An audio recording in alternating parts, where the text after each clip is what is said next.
भाजपा प्रदेशाध्यक्षपदी चव्हाणांचं नाव जवळपास निश्चित झालेलं आहे अशी सूत्रांची माहिती आहे। नवीन वर्षामध्ये रवींद्र चव्हाण यांच्या नावाची घोषणा होणार अशी सूत्रांची माहिती आहे। महत्त्वाची बातमी आपण पाहताय। भाजपच्या प्रदेशाध्यक्षपदी चव्हाणांचं नाव जवळपास निश्चित झाल्याची सूत्रांची माहिती आहे। विनायक डावरुंग आमचे प्रतिनिधी अधिक माहिती देतील। विनायक, रुशाली, आपण जर पाहिलं तर सध्याचे प्रदेशाध्यक्ष चंद्रशेखर बावनकुळे जे आहेत ते यांची वर्णी मंत्री मंडळात लागलेली आहे आणि त्यामुळे नवीन प्रदेशाध्यक्ष जे आहेत आता जाहीर केले जाणार आहेत।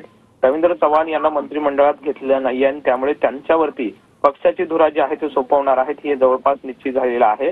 नवीन वर्षात रवींद्र चव्हाण यांच्या नावाची घोषणा जी आहे ते भाजपच्या प्रदेशाध्यक्षपदी होणार असल्याची माहिती सध्या मिळते। स्थानिक स्वराज्य संस्थांच्या निवडणुका तोंडावर आहेत आणि रवींद्र सारखं अभ्यासू नेतृत्व असणं गरजेचं आहे। त्यांना तळागाळातला अनुभव जो आहे तो चांगला आहे। आपण जर मागील निवडणुका पाहिल्या तर कोकण, पालघर आणि ठाणे, नवी मुंबई अशा सगळ्याच ठिकाणी त्यांनी चांगले यश जे आहे ते पक्षाला मिळवून दिलेलं आपल्याला पाहायला मिळालं। त्याचप्रमाणे देवेंद्र फडणवीस यांचे विश्वासू म्हणून ते ओळखले जातात, त्यामुळे त्यांच्या नावाची जवळपास निश्चिती झाल्याची माहिती जी आहे ती सूत्रांकडून येते। धन्यवाद विनायक दिलेल्या सविस्तर माहितीसाठी।